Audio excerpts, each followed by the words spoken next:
আমি জয়া, ব্রাহ্মিকাস কিচেনে আপনাদের স্বাগত। আজকে আমি আবার এসে গেছি। আশা করছি আপনারা সবাই ভালো আছেন, আমিও ভালো আছি। আজকে নতুন রেসিপি নিয়ে এসেছি, যেটার জন্য আমি নিয়েছি 2 ইঞ্চি আদা, 4-5টা কাঁচা লঙ্কা। এটা দিয়ে আমি একটা পেস্ট বানিয়ে নেব। এদিকে ওভেনে একটা কড়াই বসিয়ে দিচ্ছি, কড়াইতে কিছুটা তেল দিয়ে দিয়েছি। আমি 4-5টা আলু আগের থেকে কুকারে সেদ্ধ করে কেটে নিয়েছি, খোসা ছাড়িয়ে। এবার ওই আলুগুলোকে আমি কড়াইয়ের মধ্যে দিয়ে দিলাম, দিয়ে আমি ভালো করে ভাজবো। 4টে মিডিয়াম সাইজে আলু নিয়ে আমি 2 টুকরো করে নিয়েছি। এবার এদিকে মশলাটা আমি আদা কাঁচা লঙ্কাটা পেস্ট করে নিয়েছি, নিয়ে ওর মধ্যে আমি দিয়ে দিলাম 1 চা চামচের মতো জিরে গুঁড়ো, 1 চা চামচের মতো ধনে গুঁড়ো, আর 1/2 চা চামচের মতো লঙ্কার গুঁড়ো। কারণ আমি কাঁচা লঙ্কা দিয়েছি, তাই জন্য আমি এখানে 1/2 চামচ দিয়েছি। আপনারা এবার একটু জল মিশিয়ে এটা পেস্ট তৈরি করে নিচ্ছে একটা। আপনারা আপনাদের মতো ঝাল দেবেন। এবার এখানে আমি যে কড়াইতে আলু বসিয়েছিলাম, সেই আলুটা ভেজে নেবো। কেন আলু ভাজতে ভাজতে আমি মশলাটা তৈরি করে নিয়েছি। আলুটা পাল্টে পাল্টে ভাজবো। বন্ধুরা, ভিডিওটা শেষ পর্যন্ত দেখুন, আশা করছি ভালো লাগবে। ভালো লাগলে তাহলে অতি অবশ্যই একটা লাইক আর শেয়ার কমেন্টস করবেন। আর পুরনো বন্ধুরা এতদিন যেভাবে সাপোর্ট করেছেন সেইভাবে আমার পাশে থাকবেন। আমার পাশে থাকার জন্য অসংখ্য ধন্যবাদ। নতুন বন্ধুরা যারা এই ভিডিওটা দেখছেন এখনও আমার চ্যানেলটাকে সাবস্ক্রাইব করেননি, তাদের কাছে আমার অনুরোধ, আমার চ্যানেলটাকে অতি অবশ্যই সাবস্ক্রাইব করবেন। ভালো লাগলে একটা লাইক করবেন, শেয়ার প্রচুর প্রচুর শেয়ার করবেন। আর পাশে থাকা বেল আইকনটা প্রেস করে দেবেন, যখন আমি নতুন ভিডিও দেবো ভিডিওটা যাতে আপনাদের কাছে সর্বপ্রথম পৌঁছায়। চলুন তাহলে এবার রেসিপির দিকে এগিয়ে যাওয়া যাক। এখানে আমি আলুগুলো ভালো করে ভেজে নিচ্ছি, কারণ এমনিতেও আমি একটু কম সেদ্ধ করেছিলাম। তা আলুটা এবারে আমি এর মধ্যে সেদ্ধ করব। যেহেতু আলুর গ্রেভি আমি বেশি করব না আলুর দমের, তাই জন্য আমি এটাকে হালকা হালকা করে, মানে আস্তে ধিমি আছে, একদম লো ফ্লেমে আমি আলুগুলোকে ভেজে নিচ্ছি। ভেজে আমি আলুগুলোকে তুলে নেবো একটা একটা করে।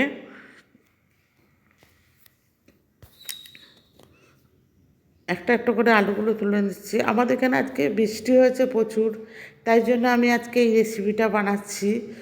আর এই রেসিপি মানে সত্যি অসাধারণ লাগে। যাই হোক, এইবার ওই একই তেলের মধ্যে আমি 1/4 মানে একটা চামচের 1/4 মানে গোটা জিরে দিয়ে দিয়েছি, আর 3-4টে তেজপাতা আমি কড়াইয়ের মধ্যে দিয়ে দিয়েছি। দিয়ে এবার আমি যে মশলার পেস্টটা বানিয়ে রেখেছিলাম সেই মশলাটা আমি এর মধ্যে দিয়ে দিলাম। দিয়ে মশলাটাকে আমি ভালো করে ভেজে নেব।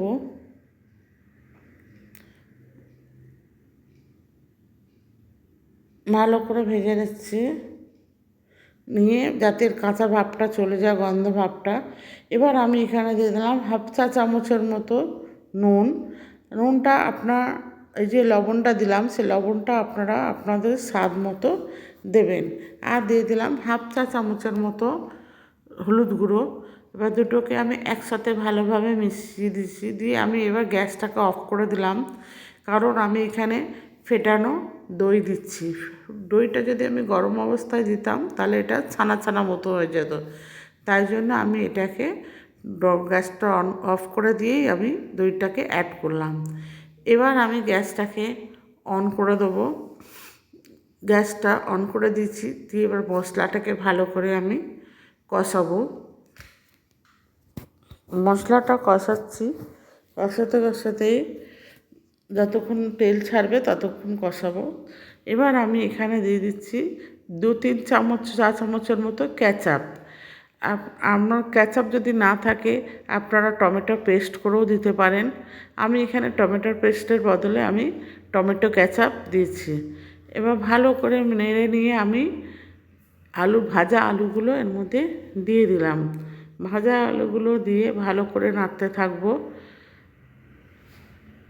ভালো করে নাড়বো, নেড়ে ভালো করে কষিয়ে কষিয়ে এটাকে, কেন যেহেতু মশলার একটু জল রয়েছে তাই জন্য।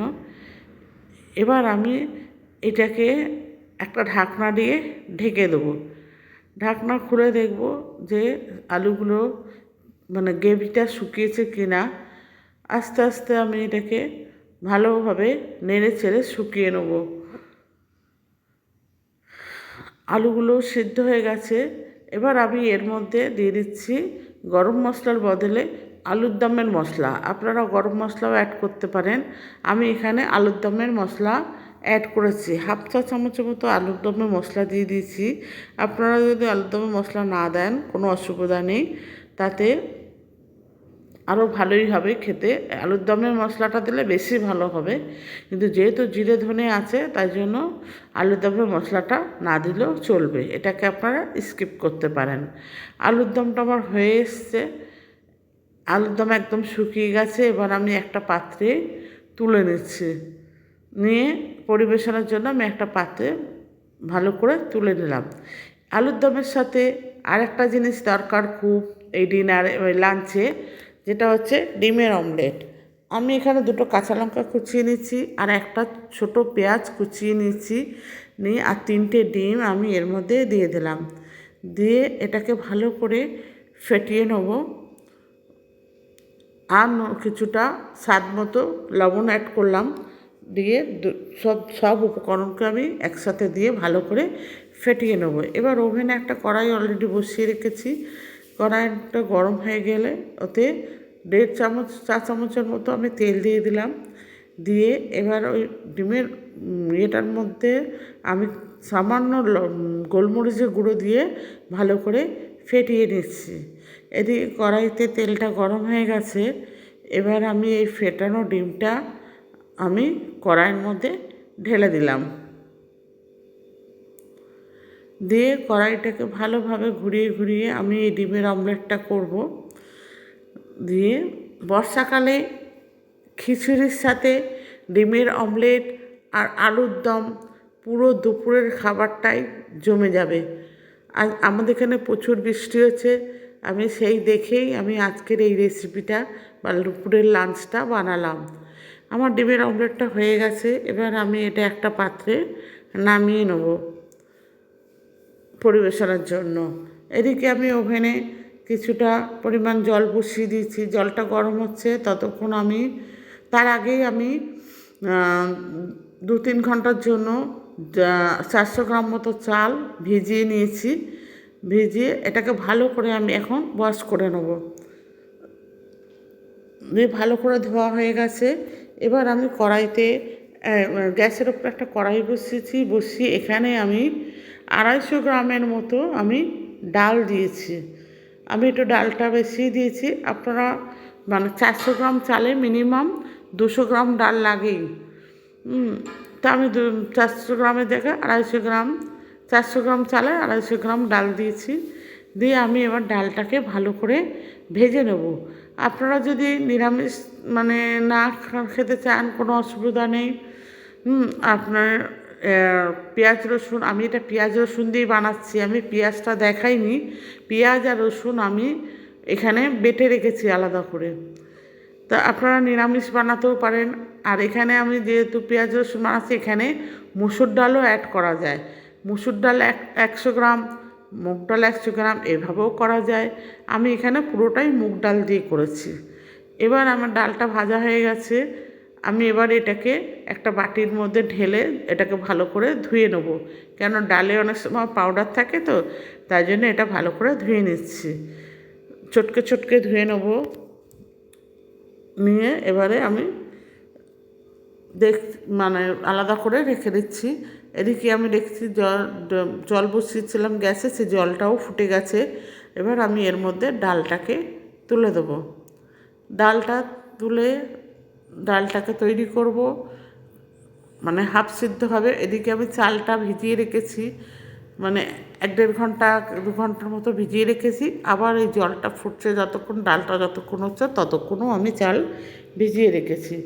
দিয়ে আমি গোবিন্দভোগ চাল নিয়েছিলাম। গোবিন্দভোগ চালটা মানে ভিজিয়ে রাখলে একটু তাড়াতাড়ি হয়ে যায়, সেই জন্য আমি ভিজিয়ে রেখেছি।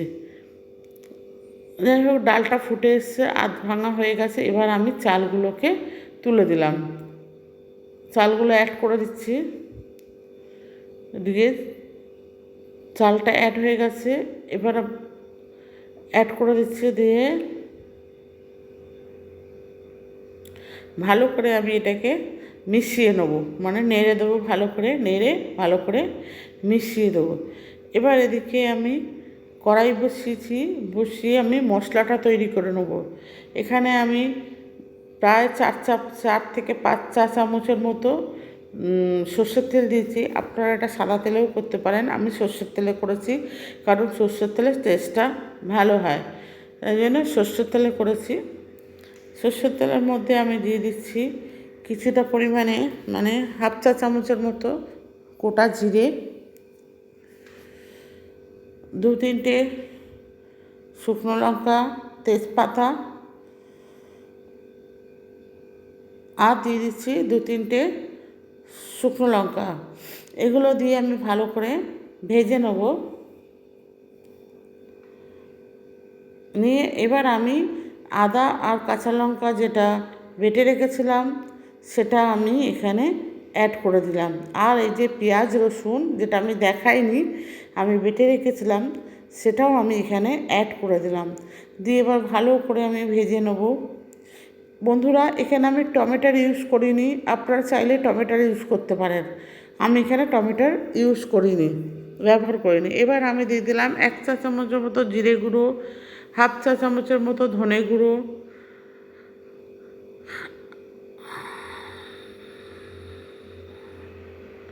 আর হাফ চা চামচের মতো লঙ্কার গুঁড়ো।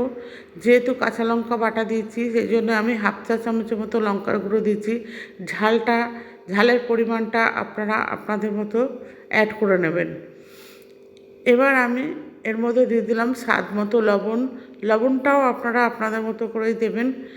আমি এখানে 1 চামচের মতো লবণ নিয়েছি, নিয়ে মশলাটাকে ভালো করে মিশিয়ে নিচ্ছি। এবার দিয়ে দিলাম 1.5 চা চামচের মতো হলুদ গুঁড়ো, কেননা 1.5 চা চামচের মতো মানে হলুদটা লাগবে, কারণ আপনার চাল ডাল দুটো একসাথে আছে। এবার যাই হোক, মশলাটাকে ভালো করে আমি ভেজে নেব। নিয়ে এদিকে